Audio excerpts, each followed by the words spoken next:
On peut continuer parce qu'il n'y a pas beaucoup de monde qui sont revenus, mais on va essayer de. Oui, on peut commencer. On peut commencer. Bon, Oui, on va commencer. d'accord. Alors, ce que je voulais vous dire par rapport à la première réunion que je voulais voir avec vous, après l'introduction que je vous ai donnée, c'est euh,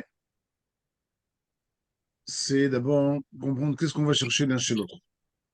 Une fois que je vous ai enseigné que la Gemara nous enseigne que qu'il est interdit à un homme de se marier avec une femme avant de la voir, hein.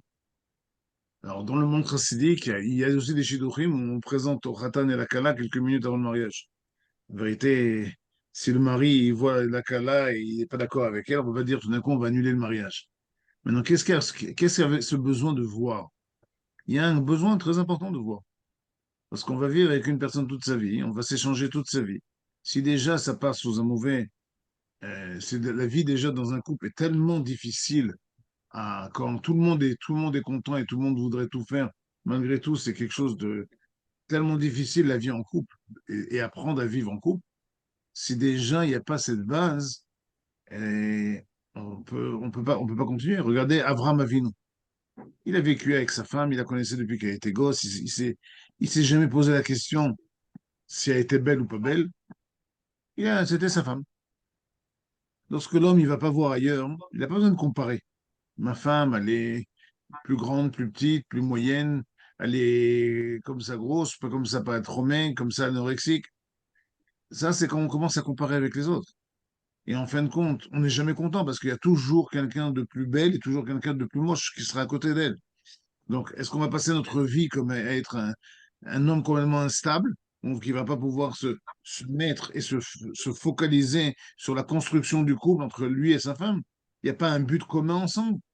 L'homme, c'est un électron libre qui a besoin tout le temps de chercher quelque chose. Donc, il y a d'abord ce premier travail de savoir comment construire ça. Ce que je recommande, bien que je sais que ce que je pose comme question, je vis pas dans les sphères célestes avec des mélachim, je vis avec des êtres humains.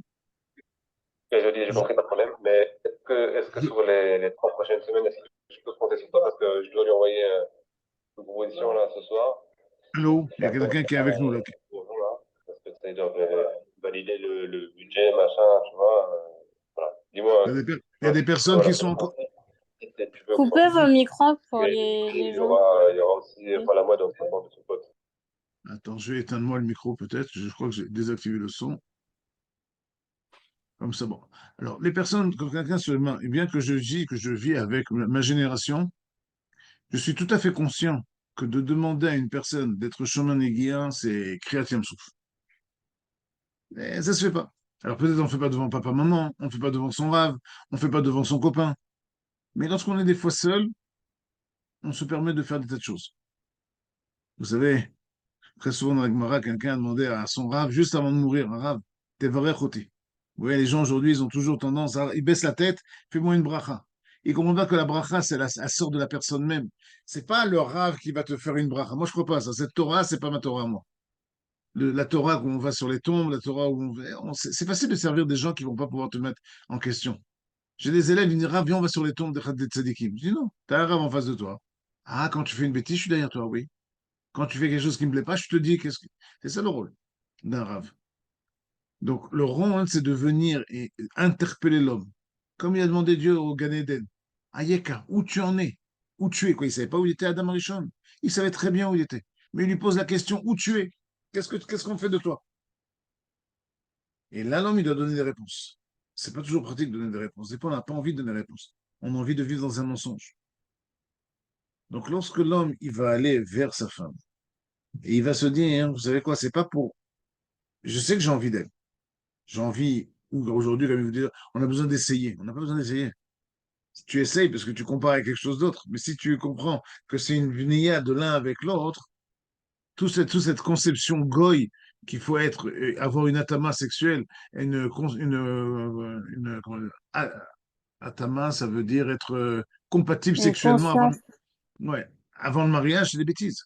Au contraire, quand les deux n'ont jamais été mariés et ils sont ensemble, ils vont apprendre à vivre leur vie sexuelle ensemble. Et c'est la plus grande bracha qui peut exister dans un couple. Parce que l'un est avec l'autre et l'un est à l'image de l'autre. C'est comme maintenant si je vous dis, vous savez quoi? Bon, ça y est, j'ai touché ma copine. D'abord, on s'est frôlé la main. Ah, je vous dis pas. Les hormones dans l'hypothalamus du garçon, c'est si on lui prenait une électrocéphalogramme, là, ça fait des pics. La machine, elle explose. Ils a- Seulement, il lui a donné la main. Ou il a effleuré les doigts comme ça. Pas plus que ça. Je ne dis pas qu'ils s'en vont, ils marchent dans la plage, main dans la main. Ou au coucher du soleil, en train d'écouter Jodassin, hein, le coucher, l'été indien. On ne parle pas de ça. On parle ils sont toujours, ils sont juste effleurés. Alors là, il faut comprendre comment la puissance de l'être humain, elle rentre en possibilité. Donc, si vous utilisez cette puissance-là dès le départ, à la fin, vous allez vous fatiguer. C'est comme si j'ai un moustique qui arrive. Avec quoi je vais le tuer? Alors, je peux prendre une feuille de papier et essayer de l'attraper comme ça. Je peux prendre une raquette et essayer avec le truc électrique. Je peux prendre une bombe et faire pssst et essayer de le tuer. Je peux prendre mon pistolet et essayer de tirer. Vous savez quoi? Même pas mon pistolet. Je vais prendre mon fusil. Et dans le fusil, on peut mettre des grenades. Vous savez quoi? Je vais faire sauter toute la maison pour un petit moustique. Maintenant, lorsqu'une personne, elle ne fait pas attention à ça, elle- la relation qu'elle cherche chez la future femme, c'est tout de suite un contact physique. Donc là, c'est comme si je lui dis, tu sais quoi, t'as gagné. T'as gagné 10 euros. Quoi, la cavode, t'as pu marcher avec ta copine, main dans la main, 10 euros. Demain, on va avancer. Après, on va lui prendre le bras, après, on va lui prendre l'épaule, et tout doucement. Non, mais avant le mariage, on n'aura pas de rapport sexuel. D'accord? C'est d'accord. Malgré tout, tout est passé. Toute la panoplie est passée jusqu'à là. Mais pour gagner, tu as gagné 10 euros, hein, mais tu as perdu 1 million d'euros. Alors, c'est vrai, il y a de ça, mais sera robé Efsedo. C'est-à-dire qu'il a reçu un sachar, tu as gagné 10 euros, quoi la cavode. Tu sais quoi, j'ai embrassé ma copine. Oui, oui, oui, je ne sais pas comment je suis. Je rentre à la maison, je ne vais pas pouvoir dormir. C'est la première fois de ma vie, j'ai embrassé ma copine. Et alors? C'est ta femme? Tu as commencé à avoir un dialogue avec ta neshama? Non, rien. Tu as un nombre de balles. Quand on s'en va, quand on est en exercice à l'armée, ça dérange rien. Quand on a été à la guerre, et j'ai été 2 fois à la guerre, on réfléchit avant de tirer chaque balle. Pourquoi? La balle, aujourd'hui, j'en ai beaucoup. Mais si j'arrive à la fin de la Marsanite et je n'ai plus de balles, combien va vouloir une balle? Ça peut me sauver ma vie. Là, maintenant, je suis avec ma copine. Je ne dis pas que j'ai pas envie d'elle. Je ne dis pas que j'ai. D'abord, est-ce que tu sais qui elle est vraiment? Euh, Là, ils commencent les gens à se taire. Parce qu'à partir du moment où ils sont touchés, le cerveau d'un homme, il s'occupe que du côté matériel, que du côté physique, et il ne s'occupe pas du tout maintenant qu'il y a la personne. La parole, elle disparaît. Dès qu'on touche, automatiquement, le reste devient s'abîme. Alors maintenant, qu'est-ce que vous avez comme projet ensemble? Imirtza Hashem si Dieu veut. Quoi si Dieu veut? C'est Dieu qui se marie avec toi ou c'est la femme? C'est vrai que dans le mariage, c'est Akadosh Baruch Hu, Aviv et Imo. 3 personnes pour mettre un enfant au monde. Mais il y a un projet entre vous deux. Vous savez vers quoi vous allez aller? Qu'est-ce que vous voulez construire? Quel genre de couple vous voulez être? Ah non, on n'a pas discuté de ça. Alors, tu as discuté de quoi? Quelle voiture tu as? Où tu vas faire tes vacances? Où tu vas aller skier? Où tu vas aller à la plage? C'est ça les trucs les plus importants de la vie. C'est avec ça qu'on construit un couple. Donc, il va falloir apprendre à parler. Deuxième partie des élèves que nous avons en France, même dans le milieu religieux, c'est des élèves qui ont déjà un passé. Ils viennent me voir, ils me disent, ah, bon, je sors avec un tel, je suis sûr qu'elle est très bien. Je dis tout, tu sais. J'ai parlé à mon copain, c'était son troisième chidour, et lui, c'était son cinquième chidour. C'est-à-dire qu'ils s'échangent. C'est-à-dire qu'à la fin des sites de rencontres, ça devient presque un site où on va recevoir, à mon avis, chaque personne qui a rencontré une fille ou un garçon, on lui met un petit rond sur l'écran. J'ai un, deux, trois, quatre, et on va voir qu'à la fin du mois ou à la fin du mois de Ticherie, combien de personnes ils ont rencontré combien. C'est pas ça qui est important. Vous prenez un morceau de scotch, vous voulez coller quelque chose. Je prends du scotch. Je le colle, j'enlève. Je le colle, je l'enlève. Je le colle, je l'enlève. Maintenant que je veux coller quelque chose avec, je veux construire maintenant ma maison avec. Il n'y a plus de colle. Vous le mettez et ça tombe. Lorsqu'une personne elle est avec une autre personne, l'importance des marches à vote. J'ai été une fois chez le Rav, il est décédé déjà. C'était mon oncle, le Rav Guez, le Rav Yehuda Guez du Kotel. C'était le Rosh HaYeshiva des Kabbalistes de Jérusalem. Il était le Rav du Kotel et le Rosh HaYeshiva de la Yeshiva de Rashash. Moi, je venais de faire tchouva, c'était avant que j'entre à la Yeshiva. Et j'étais un jeune garçon avec beaucoup de hitlavut, beaucoup de force. J'ai décidé, je veux être grand rabbin.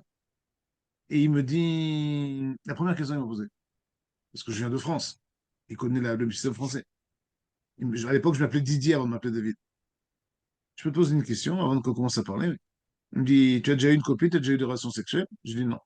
Il me dit, bon, là, on peut commencer à parler. Je dis, Raph, pourquoi c'est important?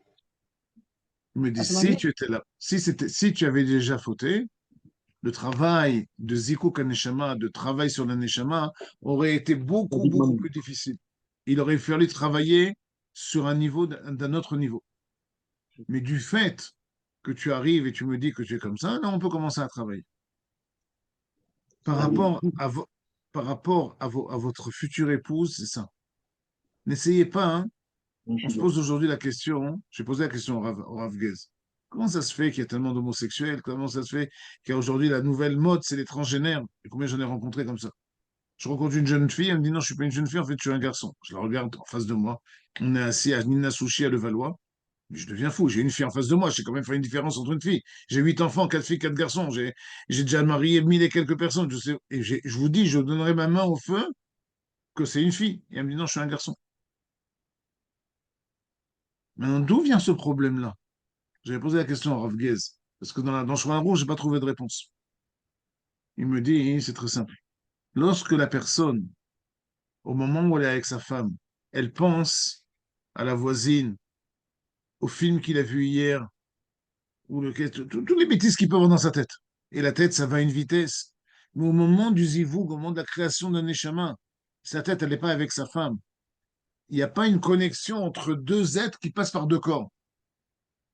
Le bébé qui va sortir, c'est une neshama gouba. C'est une neshama qui va être ou homosexuelle ou chercher quelque chose d'autre à côté. Je ne sais pas si vous vous rendez compte l'importance de votre travail avant le mariage. Il est primordial. Aujourd'hui, les gens ils sont prêts à étudier, faire des grandes études pour gagner de l'argent, pour avoir une voiture, pour aller en vacances. Calmez-vous, ça c'est côté matériel. Quand vous allez mourir, tout ça va rester sur Terre. Vous n'allez rien prendre là-haut. Vous allez prendre seulement les Maasim Tovim, toutes les bonnes choses que vous avez fait. Dieu t'a donné quelque chose entre les mains, qu'est-ce que tu en as fait?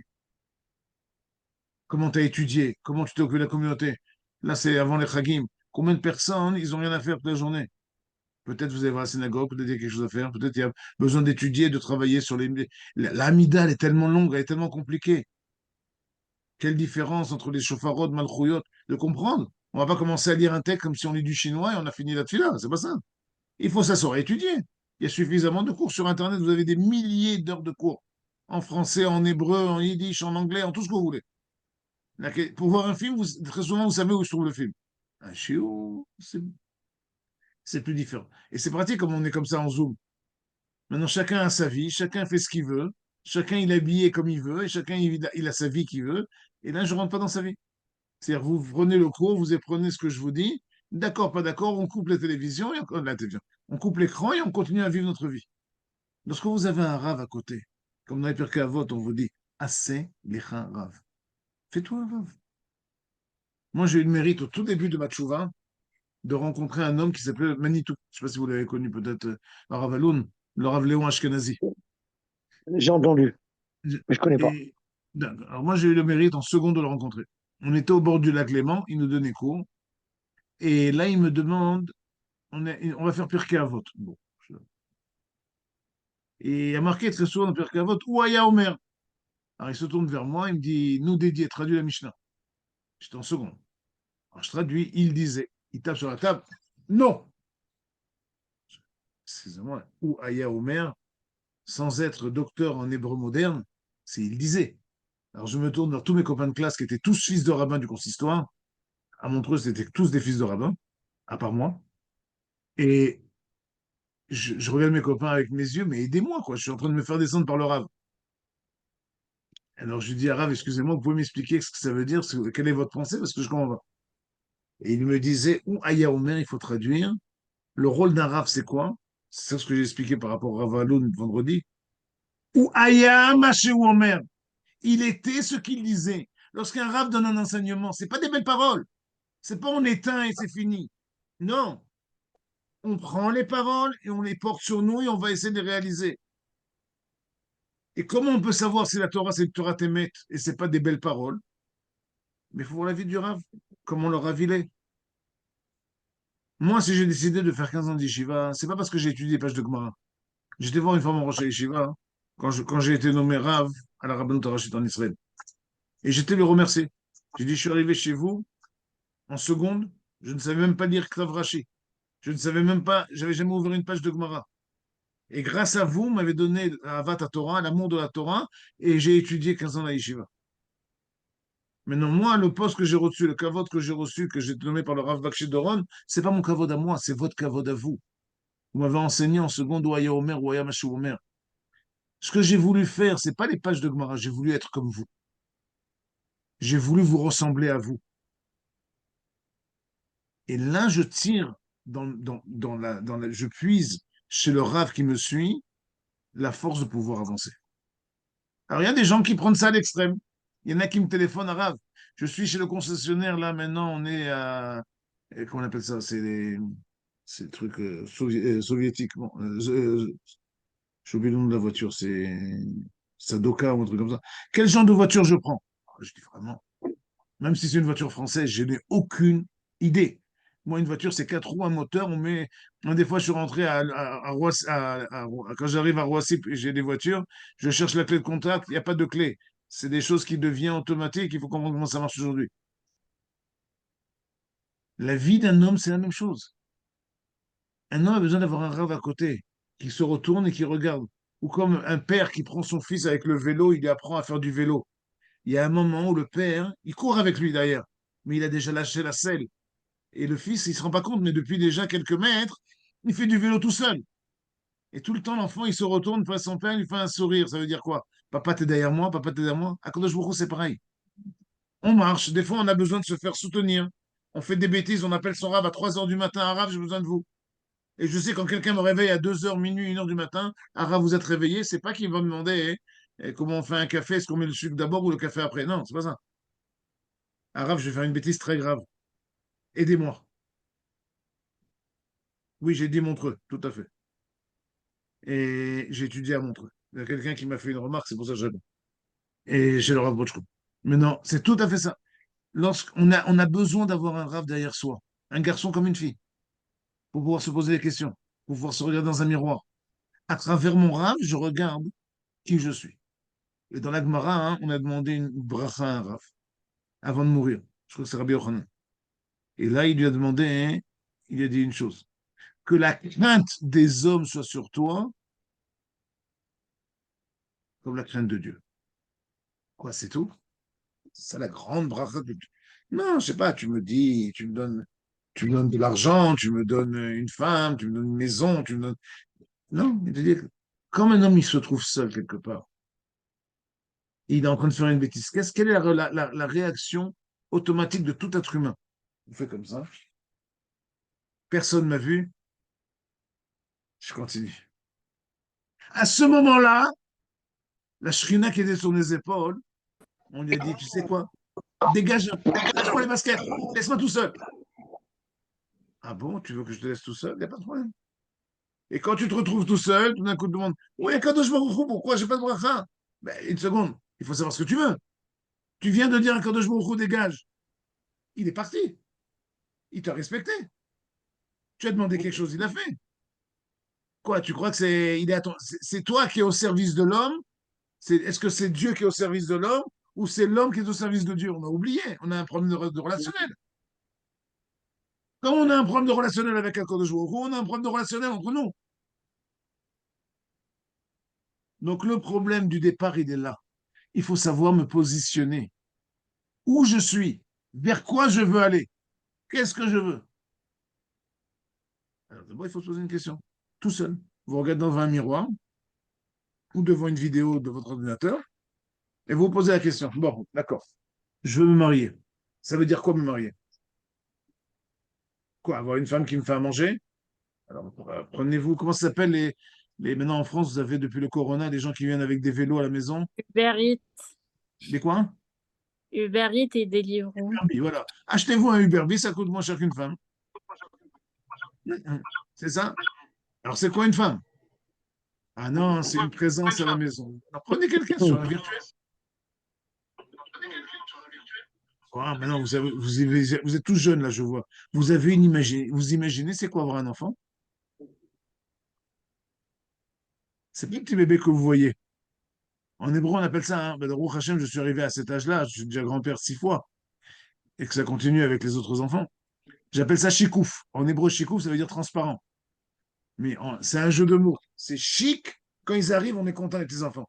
Au bout d'1 heure, on commence à peser, on a plus l'âge. Et on dit, je donne à ma fille son fils, tiens, ouf, reprends-le. Chic, ils arrivent et ouf quand il repart. Quand vous avez un enfant à la maison, c'est pas ça, c'est 24 heures sur 24. Vous revenez du travail, vous êtes fatigué. Des fois, j'arrive à 11 h minuit au travail de la maison. Et quand je vais enseigner à Haïfa, ça m'arrive d'arriver à 2 h du matin à la maison. Quand j'avais des enfants, des fois, ils donnaient le biberon, il y en a un qui est malade, il y en a un qui a un problème. Eh bien, il faut être là. Et il faut savoir qui se lève la nuit. Alors, c'est facile, il y en a qui vont dormir. Chérie, c'est ton travail.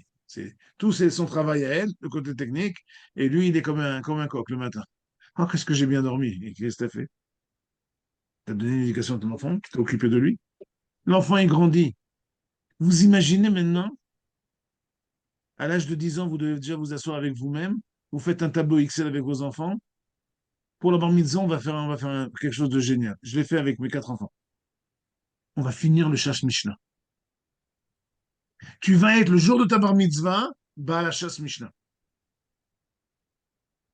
Maintenant, chaque fois qu'on finit ma serrette, j'ai dû payer, vous savez combien de burgers bar? Combien de d'hamburgers j'ai dû payer dans ma vie? Et c'était un kiff.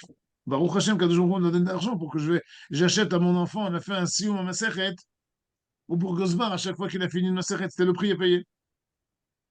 À l'époque du Rambam, je sais que le Ravaloun, il est très très proche du Rambam. À l'époque, il te disait c'était des égozim, shkedim ve égozim. La nouvelle génération, on voulait donner des noix et des amandes, ça marche pas. Ils ont besoin de quelque chose de plus cher. Peut-être en France, ils veulent d'autres choses aussi. Mais vous imaginez maintenant, tous les petits jeunes là qui nous regardent, de se dire quoi? Quand mon fils va avoir 10 ans jusqu'à 13 ans, pendant 3 ans, tous les Shabbats, au lieu d'aller faire ma sieste, je m'assois avec mon fils pendant 2, 3 heures par Shabbat et je vais avancer Masertot après Masertot, Zdarim après Zdarim, pour arriver à finir le Shash Mishnah avec lui. J'ai fini le Shash Mishnah à la Yeshiva la première fois. Deuxième fois, c'est grâce à mes enfants. Quand j'ai dû enseigner ça à mes enfants. Et là, vous avez une construction de quelque chose entre vos mains. Là, votre couple, il a un sens. Toutes les, pers- toutes les personnes qui, toutes les personnes qui cherchent, toutes les personnes qui cherchent à se marier, au lieu que je vois dans les questions, qu'est-ce que je vais rechercher les milieux de ma femme, quelle est la construction que je voudrais faire, je vois ce que vous écrivez, je trouve ça très futile. C'est pas une description d'un juif. On aurait pu trouver ça dans Tinder, on aurait pu trouver ça dans tous les groupes goy, la même chose. En quoi on est différent d'eux? On est différent d'eux. Parce qu'on a une construction, on veut parler Beshem Hashem, on veut trouver la personne qui, grâce à elle, je vais devenir les Krouvim dans le Kodesh HaKodashim, Akadosh Baruch Hu va résider parmi nous. Vous imaginez de quoi on parle? Je parle pas de la construction d'une belle synagogue comme il y a à Levallois. Combien d'argent ils ont mis dans ce bâtiment? À quoi ça sert? C'est ça la synagogue? Non. Moi, ce que je veux investir, c'est dans les couples. Grâce au couple, on aura des enfants extraordinaires. Donc, on a une génération qui va nous renouveler. Et ça commence par des groupes comme le vôtre. Donc maintenant, je suis prêt à répondre à vos questions par rapport à ça. Après, il y a beaucoup de questions qui sont par rapport à la choupa et par rapport après le mariage. Mais ça, d'abord, c'était mon introduction, hein, par les erreurs de recherche au tout début. Et j'essaye de vous apprendre à poser des questions vers quoi aller. C'est pour ça que j'avais dit au Ravama, quand je reviens à la première histoire que je vous racontais avec le permis de conduire et le port d'armes, Il me dit, qu'est-ce que tu veux faire? Eh ben, je dis, je veux qu'il y ait un permis de mariage. Il m'a dit, un permis de mariage? Je dis, oui, je voudrais qu'on prend des jeunes, on s'assoit avec eux, comme il fait le Rav à Londres, et qu'on arrive à faire un permis de mariage. Alors, le Rav Shlomo Amar, le grand Rav d'Israël, il me dit, mais ça n'existe pas un permis de mariage. Je dis, c'est pour ça que je veux le créer.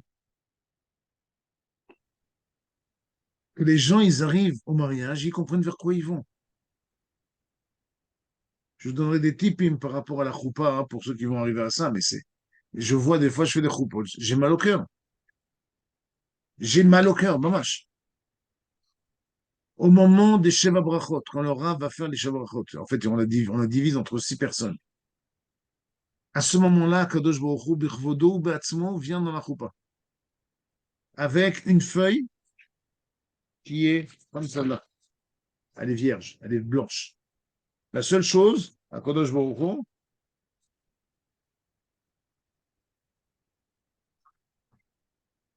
il a fait une signature en bas, il a mis son tampon, maître du monde. Et il se tourne vers le Khatan et la Kala, Bevakasha, je vous donne un cadeau. Remplissez, vous avez maintenant quelques minutes, remplissez hein, ce que vous voulez comme cadeau. Et là, vous êtes en train de faire les brachot. Nous, les rabbinim, on essaie de se concentrer. On est en train de transmettre. Une bracha, c'est pas comme un perroquet ou un coq qui est en train de chanter ses gosiers devant tout le monde. Non. Chaque mot, il y a une différence. Si je dis Baruch Ata Adonai, c'est Adonai et c'est pas Elohenu.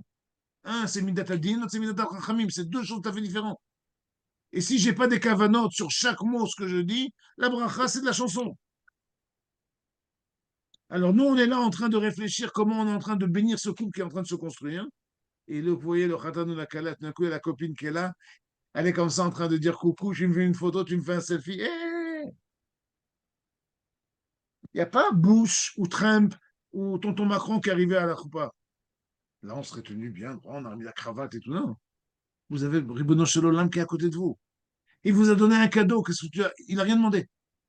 Après, il vient de vous voir quelques années plus tard. Oh, je voudrais une bracha. Tu te moques de moi ou quoi?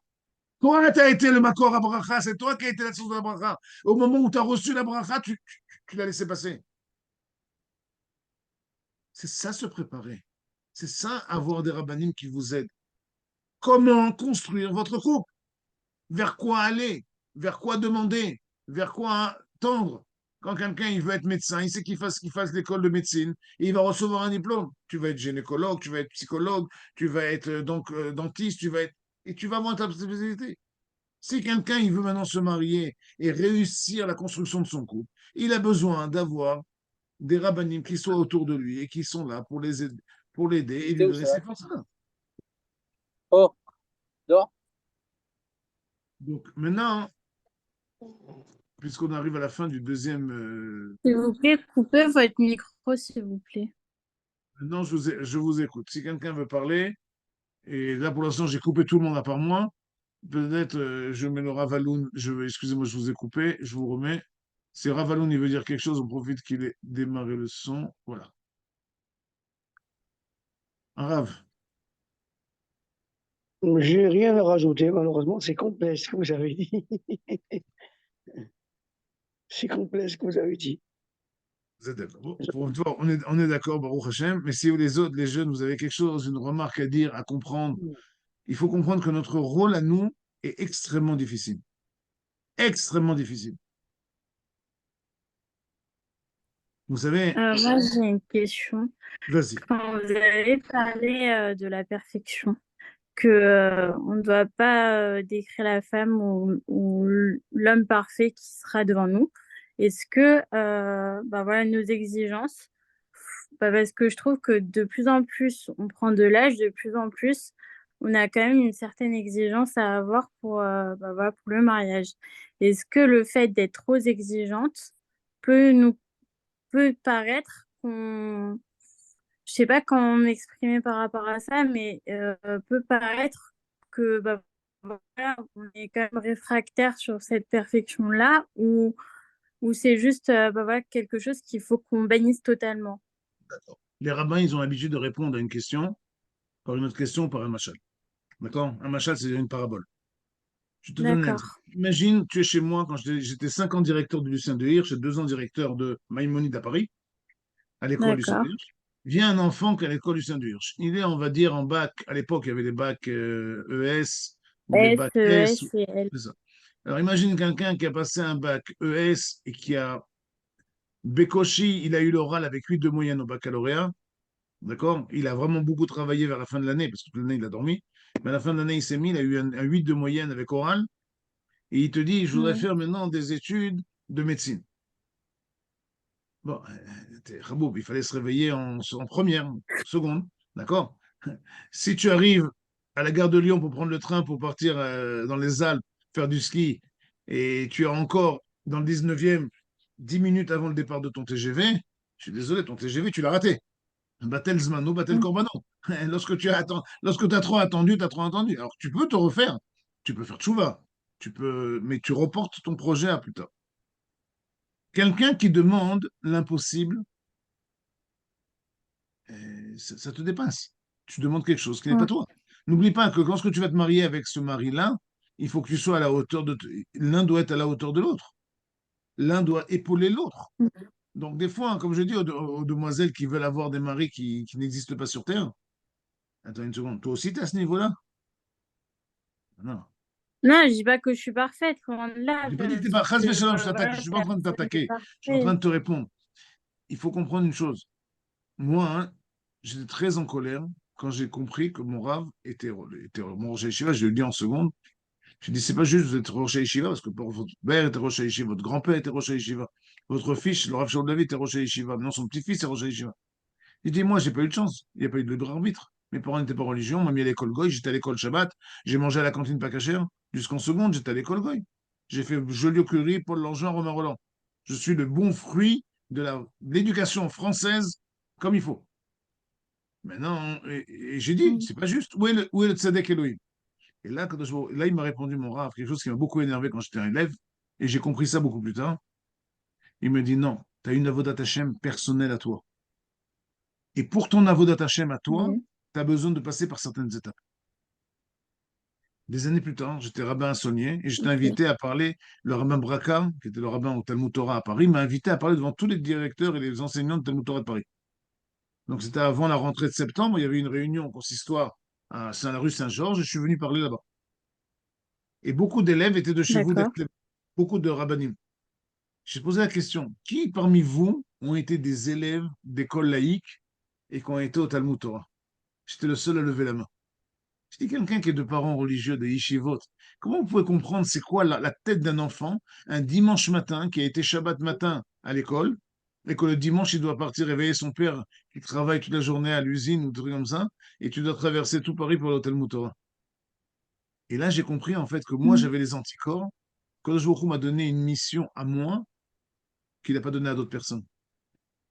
J'aurais pas pu être Rosh Yeshiva parce que j'avais pas la qualification familiale pour pouvoir arriver à ça. Mais il faut Mm. être C'est ça. moi-même. La femme ou l'homme, elle est là pour t'aider l'un avec l'autre pour être toi-même. C'est-à-dire, sois déjà D'accord. toi-même dans ta Avodat Hashem. Et Bah comment alors, tu... ça veut dire que mes exigences, je dois les enlever, Non, pas du tout. non? Si tu as des exigences, si par exemple par rapport à toi, moi je me rappelle au début comme c'était difficile de manger cachère. C'est quand Oui. tu vis, quand tu décides toute ta vie, et c'est pas que je transgressais la halakha. Pour moi, c'était pas une transgression, c'était normal. Non, vous n'avez pas eu le choix, c'est pas... D'accord, j'ai pas eu le choix. Quand j'ai commencé, j'ai pas eu le choix. Mais tout d'un coup, j'ai décidé d'arrêter de manger cachère. Aujourd'hui, j'ai Mm. même plus de Yetzara de manger pas cachère. Mais des premières années, waouh, tu es avec tous tes copains, tu es à l'école, ils te tendent quelque chose que tu aimes, non, tu peux pas le prendre. Et là, tu te combats. Alors, si toi, tu arrives à te combattre, oui, j'existe que mon benzoug ou ma badzoug, elle aussi, elle va se combattre. Mais si moi, je suis pas capable de faire quelque chose, et je voudrais que elle soit, ou lui, soit là-haut, il faut pas exagérer. Exige d'abord de toi-même. Ok, La j'ai prochaine fois, compris. si vous voulez, je vais vous enseigner une Gemara qui est assez difficile, qui est assez dure. Pas dans le texte, dans la relation. Et je vais faire une comparaison entre deux Gemarot. On va fixer avec les responsables du groupe. Quand je ferai ce chiour, je vous enverrai la feuille de la Gemara aussi. Ils en ont Et vous allez zéro. Je voir, sais hein, pas pourquoi ce que tu dis. et vous allez voir après, hein, comment la Gemara répond un peu à ta question. C'est une Gemara dans Menachot et dans Avodah Zarah. On va voir le même cas dans deux Gemarot différents, et on va voir que dans les deux Gemarot, il y a une réponse différente, complètement différente. Et c'est là où on doit trouver l'équilibre entre ces deux Gemarot-là, qui répondra à ta question. Bon, en tous les cas, merci pour la patience. Dommage que j'ai eu, pas dommage, merci que j'ai eu ta question à toi et que j'ai eu le mérite non seulement de t'écouter, j'ai eu le plaisir de te voir et de t'écouter aussi. J'espère que dans le futur, si on fait ça régulièrement, avec la permission du Ravaloun, et qu'on aura la possibilité de faire ça et qu'il y aura plus de personnes qui participent et au moins qu'on vous voit, parce qu'il y en a des fois qui allument 30 secondes et qui éteint. C'est vrai que ça a été enregistré, parce qu'on m'a demandé pour le deuxième cours de l'enregistrer, pour le mettre je le mettrai sur YouTube, comme ça les gens ont la possibilité, je mettrai le lien sur le groupe pour ceux qui n'ont pas pu participer, mais j'espère que ça va être quelque chose de plus interactif. J'aime bien donner des cours qui D'accord. sont interactifs et pas des cours seulement que tout le monde m'écoute très poliment. C'est très beau, c'est très bien, c'est tout à fait votre honneur, mais j'espère que la prochaine cours, ça sera un peu plus interactif et qu'on arrivera à poser des questions un peu plus. C'est pour ça, alors, je vous ferai un cours la prochaine fois et je vous enverrai la page les deux pages de Gemara. Le texte est très très simple. Ce qui est très difficile, c'est le contenu. On va se manger une douche froide, une claque. Quand je vous va nous envoyer une claque à la figure. Vous allez voir comment les Chachamim de la Gemara, ils appellent un chat et ils ne tournent pas autour du pot. Et vous allez voir comment ça répond beaucoup à notre génération.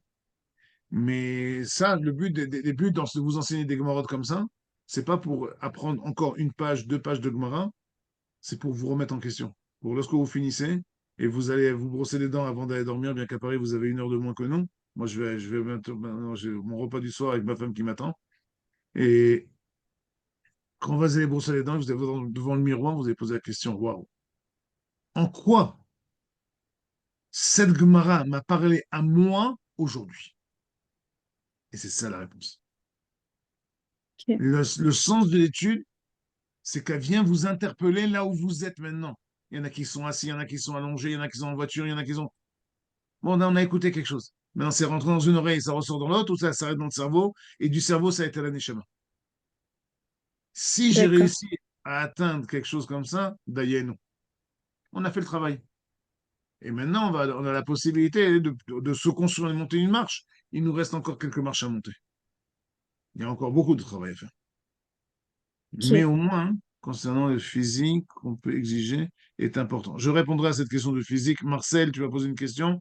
Je viens de voir que tu m'as posé la question et je te répondrai au prochain cours à cette réponse.